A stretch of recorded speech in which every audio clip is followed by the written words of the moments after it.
That's right. It's time for your daily scoop on the...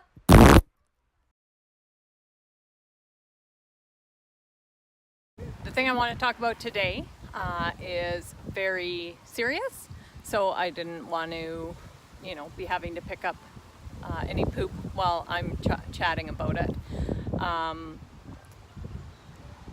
I found when I worked in rescue that I loved the dogs, and I certainly loved, appreciated, respected the dogs very much.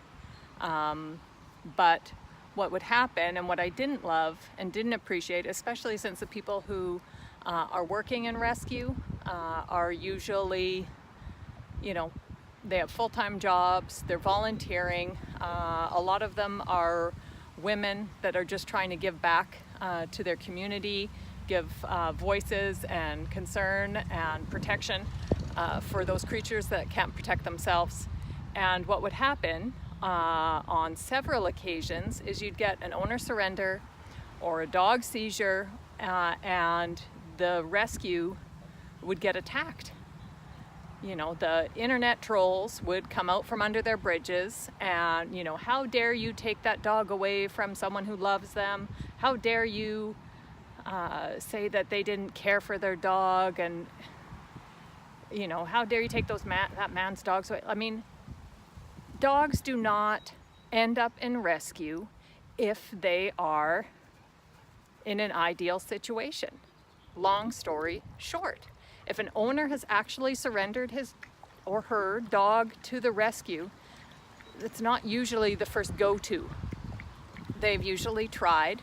So to attack the rescue only makes the rescue look bad, but also it makes that person who asked for help look bad and doubt and judge, and you don't know who they are or what they've been through.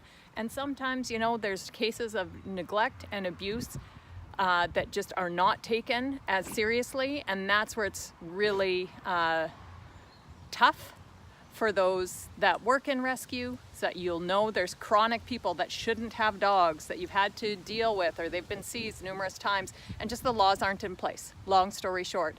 But that's definitely not the norm. People then aren't going to ask for help, and it's just going to hurt the dogs in the end. So what purpose does that serve? Criticize, how dare you say that you need to get obedience classes? How dare you say that they can't go with kids, blah, blah, blah.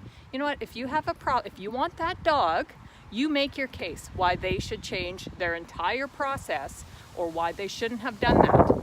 The reason why rescues have that process in place of application, home visits, getting you to meet the dog is because we've been through this time and time again, and you learn what's required to find a successful home for a dog.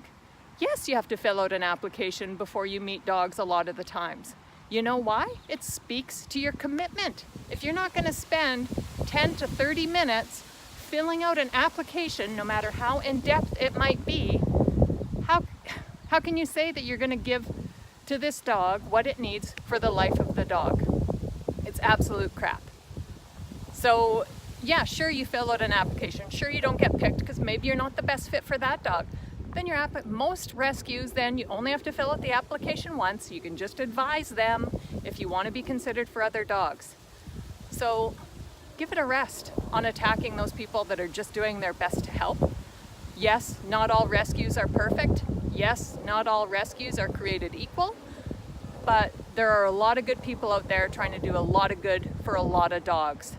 So until you're ready to get off your tuchus in front of your computer screen, shut the hell up.